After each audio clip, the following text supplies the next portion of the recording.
Welcome, the next episode of Slavic Clarkson. Today, we are going to have a look at the reincarnated Kawasaki Z1, currently known as Z900 RS. Alright fellas, today I had a brief acquaintance with the Z900 RS. First impressions are, it's a bitchin' bike. It really is. It is really good looking, if you like that particular style of bike, obviously.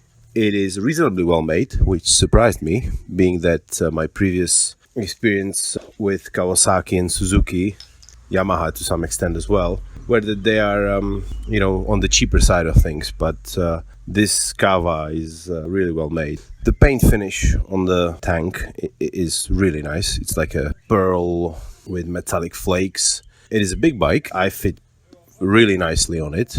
The first big surprise came along when I started up the monster. It really sounds like a monster. I mean, I thought there's a hole in the exhaust somewhere. Given that it had a stock exhaust, I was very pleasantly surprised. The sound was more than adequate.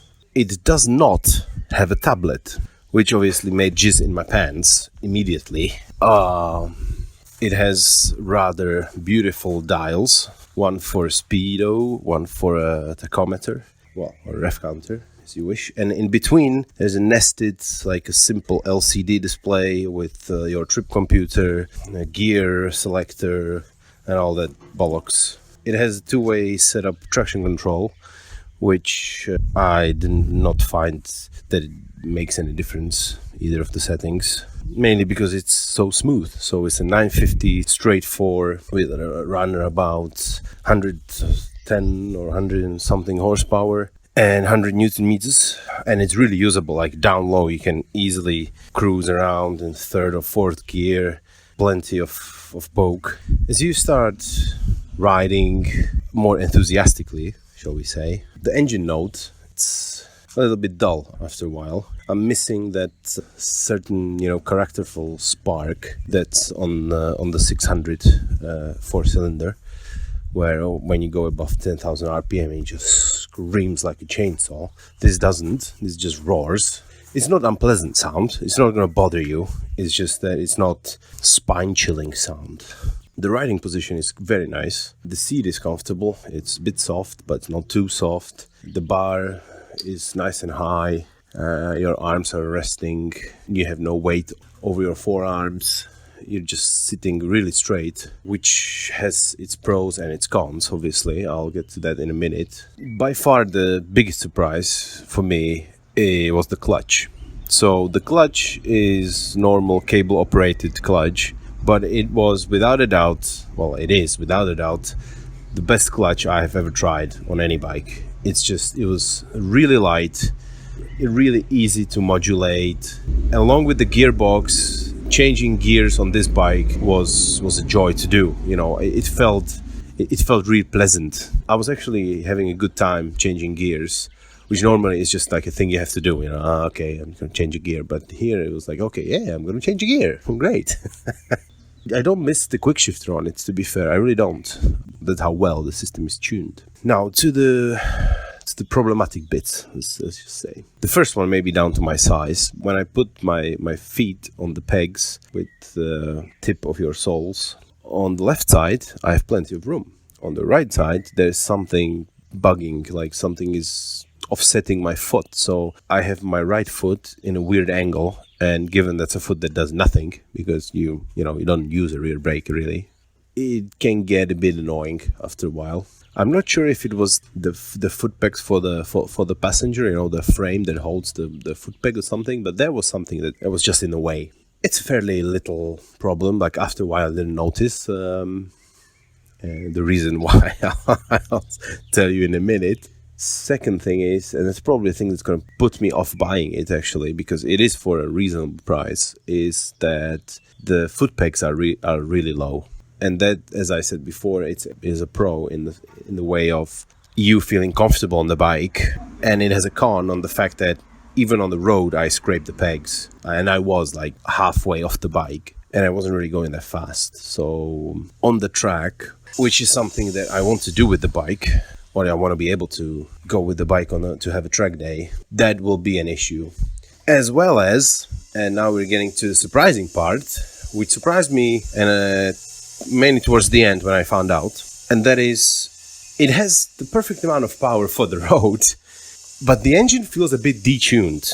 I'm missing this specific peak power moment in the power curve.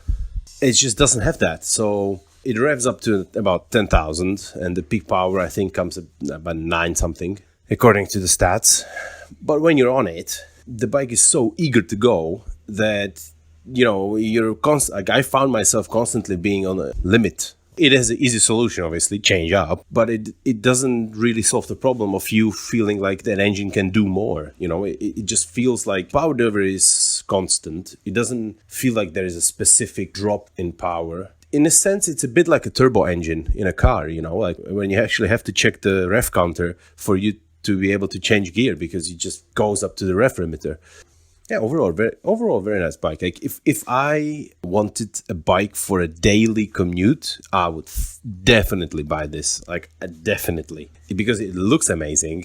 It's really well made, and it's just so smooth, you know, and it's got power everywhere. Like now I get the point of a big 4-cylinder, like straight 4 engine. It does not sound spine-chilling, or it doesn't have a shit ton of character, but my God, man, it's got power. Like it's so usable. It is really usable. And the last problem that I had, and I don't know the cause, but it happened several times after the bike was warmed up. So after I warmed up the tires, that mid-corner on constant power, let's just say, the bike kind of slid, like the rear, a bit oversteerish, but it was not a pleasant feeling. It felt like it felt a bit like the suspension's overloaded, or it could have been the tires. And I'm not good enough rider to be able to tell you if it was the tires or the suspension, but it did unsettle me a bit. It only happened on a rough tarmac, or when there was a bit of like a soil and stuff. But it doesn't happen on the CBR, and didn't happen on any other of those bikes. So maybe it is to do with the fact that it's a bit soft. I don't know. Or maybe it was the tires, because in some other reviews that some other people did, they did comment on the fact that it comes with pretty shitty tires from the factory. So it could have been the tires. To be fair, I didn't have much time, so I didn't check the tire pressures. So maybe the problem was there, but I doubt it, because that would affect the way the bike handles on all the surfaces. Whereas on smooth tarmac, this thing is a riot. Like you just want to hoon, you know.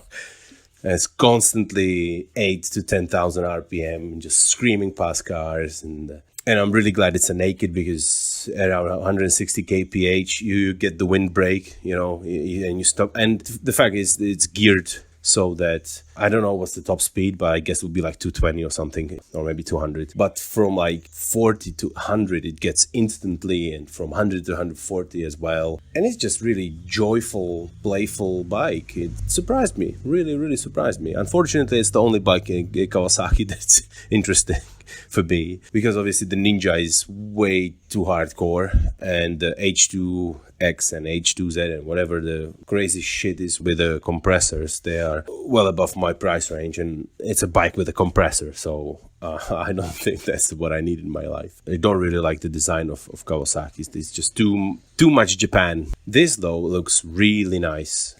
I was never into the retro bike looks, but they really managed to make it look sporty yet classy, and as I said before, it's really well made. The tank is big. It's a big bike, so I felt really nice on it. It is bigger than the Triumph, which is a shame for Triumph, because right now this Z and the Triumph are like neck and neck. The problem with the Triumph being it's a bit small, and the problem with the Z being I think it would lack power on the track for sure. You can't really lean on it that much, and because it's a tall bike, for me to use my knee as a leanometer, I would have to literally like climb off it massively. I tried it today. Like I had still like 30 centimeters from my knee to the ground, and the pegs were already scraping, and my ass was hanging out. Like half of my ass was hanging off the bike. It's not made for that. Maybe I'm looking for something that is not available, but I think I'll keep looking. So the end of this episode. If If you have any questions, drop it down and I shall answer.